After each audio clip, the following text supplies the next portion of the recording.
Hello friends, आज की हमारी मेडिसिनल हर्ब देखने सुनने में बहुत ही आम सी लगती है और बहुत कॉमनली आपके आसपास पाई जाती है, जिसको आयुर्वेद में हम दूर्वा और कॉमन भाषा में दूब घास के नाम से जानते हैं। हमारे ट्रेडिशनल बिलीफ में दूब घास को गणेश जी को बहुत ही प्रिय हर्ब जो है ये बताया गया है। इसका बोटेनिकल नेम की अगर हम बात करते हैं तो वो साइनाडोन डेक्टाइलोन है, जो कि पोएसी फैमिली को बिलोंग करता है। इंग्लिश में हम दूर्वा को बरमूडा ग्रास के नाम से जानते हैं। दूब घास की थोड़ी फिजिकल अपीयरेंस की बात करें तो यह 5 से 30 सेंटीमीटर हाइट की जो है लगभग पाई जाती है। इसकी हर एक जो भी स्टेम है उसको वो उस पे जो है ग्रे से जो है लगभग ग्रीन कलर के बीच की 5 से 15 सेंटीमीटर लंबी ब्लेड्स होती हैं, जो कि इसको कवर करके रखती हैं। दूब ग्रास जो है ग्राउंड पर फैल जाती है और एक बहुत ही थिक डेंस मैट की तरह जो है आपको दिखाई देती है, जैसे कि नॉर्मली आपने जैसे अपना गार्डन में भी जिन लोगों को घास देखी है तो वो ऐसा बहुत थिक मैट के रूप में दिखाई देती है। इसको ग्रो करने के लिए थोड़ा सा वार्म एनवायरनमेंट की ज़रूरत जो है पड़ती है। अब यह देख लेते हैं कि कौन सी दूब घास की हम बात कर रहे हैं, क्योंकि इसकी भी जो है 3 वैरायटीज़ होती हैं।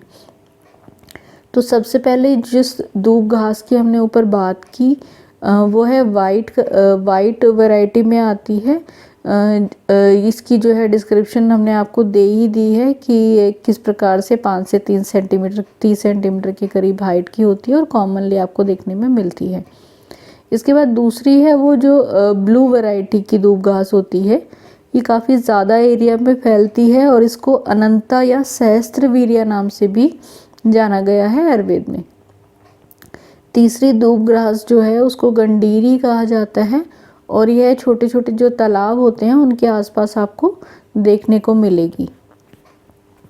जो दूब घास है जैसा कि हमने कहा कि बहुत ही कॉमनली पाई जाती है, बहुत ही आम सी चीज़ है जो आप कहीं भी देख सकते हैं, लेकिन जो है ये फुल ऑफ न्यूट्रिएंट्स होती है। तो आइए देखते हैं ये कौन से न्यूट्रिएंट्स अपने अंदर समाये हुए होती है। तो मेनली जो है फ्रेंड्स इसमें कैल्शियम, फॉस्फोरस, पोटेशियम, मैग्नीशियम और इसके साथ ही प्रोटीन और कार्बोहाइड्रेट्स भी जो है दूब घास में पाए जाते हैं।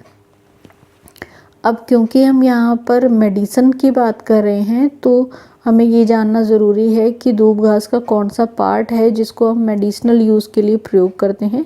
तो फ्रेंड्स दूब घास को जो है पूरा प्लांट ही जो है हम मेडिसिनल यूज़ के लिए इस्तेमाल कर सकते हैं।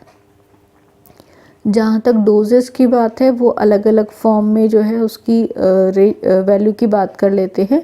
जैसे कि अगर हम दूब घास का जूस निकालते हैं तो वो 10 से 20 ml की मात्रा में सुबह शाम आप प्रयोग कर सकते हैं। अगर दूब घास का काढ़ा बनाया जाता है वो 40 से 50 ml की मात्रा में प्रयोग किया जाता है और अगर आप इसका पाउडर इस्तेमाल कर रहे हैं तो वो 2 से 4 ग्राम की मात्रा में इस्तेमाल किया जाता है। तो फ्रेंड्स अब दूब घास की जो है ये डिस्क्रिप्शन देखने के बाद देख लेते हैं कि कौन सी बीमारियों के लिए जो है ये कॉमन सी घास जो है हमारे लिए फ़ायदेमंद हो सकती है। तो सबसे पहला जो इसका फ़ायदा ये है कि इसकी में जो है बहुत कूलिंग प्रॉपर्टीज़ पाई जाती हैं और इनकी कूलिंग प्रॉपर्टीज़ और एंटी माइक्रोबियल प्रॉपर्टीज़ जो इसके अंदर है दूब घास में, ये आपकी बॉडी से एक्सेसिव हीट को कम करती है।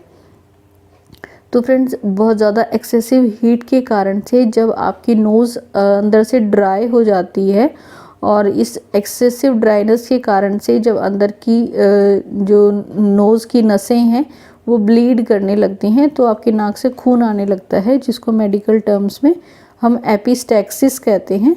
तो साइनस की प्रॉब्लम में भी ऐसा नाक से कभी कभी ब्लड आने लगता है। तो इस प्रॉब्लम को ठीक करने के लिए दूब घास जो है बहुत अच्छा जो है अपना असर देती है। तो आप दूब घास का प्रयोग कर सकते हैं। आप इसका जूस या काढ़ा इस्तेमाल कर सकते हैं या फिर आप दूब घास का जो रस है वो एक एक बूंद नाक में डालने के लिए भी इस्तेमाल कर सकते हैं। दूसरा फ्रेंड्स इसका प्रयोग है कि नीम और दूब घास का जो जूस है उसको मिक्स करके अगर आप प्रयोग करते हैं तो वो बहुत अच्छा हाइपोग्लाइसीमिक इफ़ेक्ट देता है। मतलब कि आपकी बॉडी में बढ़े हुए ब्लड शुगर को कंट्रोल करने के लिए दूब घास बहुत ही गुणकारी औषधि है। तो आप इसमें भी डायबिटीज़ के लिए इसका प्रयोग कर सकते हैं। किसी भी प्रकार से फंगस अगर हो जाता है आपके बालों में, जिसकी वजह से बहुत डैंड्रफ हो जाए, तो वहाँ भी आप दूब घास का प्रयोग कर सकते हैं। आप वो रस आपके बालों में लगा सकते हैं और जो है उसका इंटरनल प्रयोग भी कर सकते हैं। इसके बाद फ्रेंड्स, दूब घास को जो है ग्रीन ब्लड भी कहा जाता है। मतलब कि ये आपकी बॉडी में रेड ब्लड सेल्स को बढ़ाने के लिए बहुत इम्पॉर्टेंट औषधि है। शरीर में एचबी की कमी होने के कारण से जो रोग होता है उसको कहते हैं मेडिकल टर्म्स में अनीमिया कहा जाता है। तो दूब घास जो है, क्योंकि इसको ग्रीन ब्लड ही कह दिया गया है, तो ये जो है आपके ब्लड को प्यूरिफाई करता है। आपकी इस बॉडी में आरबीसीज जो रेड ब्लड सेल्स हैं उनको इंक्रीज़ करके एचबी को बढ़ाने का काम करता है। इसके बाद फ्रेंड्स, 3-4 चम्मच दूर्वा घास को अगर आप 1 गिलास पानी के साथ सुबह खाली पेट लेते हैं तो इससे आपकी जो बहुत सारी डाइजेशन की समस्याएं, जैसे कि एसिडिटी, स्टमक में किसी प्रकार का अल्सर हो जाए या बड़ी आंत में एक सूजन के कारण से जो एक समस्या होती है जिसको हम कोलाइटिस कहते हैं, उसमें आपको बहुत आराम मिलेगा। तो आप जो है अपनी डाइजेशन संबंधी समस्याओं के लिए भी दूब घास का प्रयोग कर सकते हैं। दूर्वा घास को अगर जो है हनी के साथ आप दिन में 3-4 बार प्रयोग कराते हैं तो इससे जो है, जो एक लेडीज़ में समस्या पाई जाती है आजकल, पॉलीसिस्टिक ओवेरियन सिंड्रोम, इसमें भी जो है आपको काफ़ी आराम मिलता है। 3 चम्मच दूब घास को साथ में 4-6 काले मिर्च और 1 चुटकी जीरा मिलाकर अगर आप दिन में 2 बार प्रयोग करते हैं, साथ में आप इसके कोकोनट वाटर या लस्सी का प्रयोग करते हैं, तो आपको जो है वेट लॉस करने में ये बहुत ही हेल्प करेगा। तो आप ये तरीके से जो है अपना एक्सेस वेट कम कर सकते हैं। तो इसमें दूब घास का जो है बहुत इम्पॉर्टेंट रोल बताया गया है।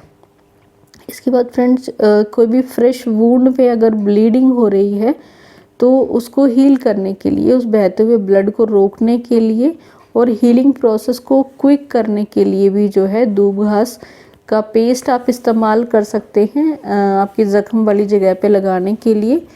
इस प्रकार से फ्रेंड्स आपने देखा कि बहुत आम जो है आपके आसपास पाए जाने वाली ये दूब घास कितनी गुणकारी औषधि के रूप में आप इसका इस्तेमाल कर सकते हैं। तो उम्मीद है फ्रेंड्स आपको आज की जानकारी पसंद आई होगी। जानकारी पसंद आई है तो प्लीज़ चैनल को लाइक, शेयर व सब्सक्राइब कर दें। Thank you so much friends for watching. Stay healthy, live well.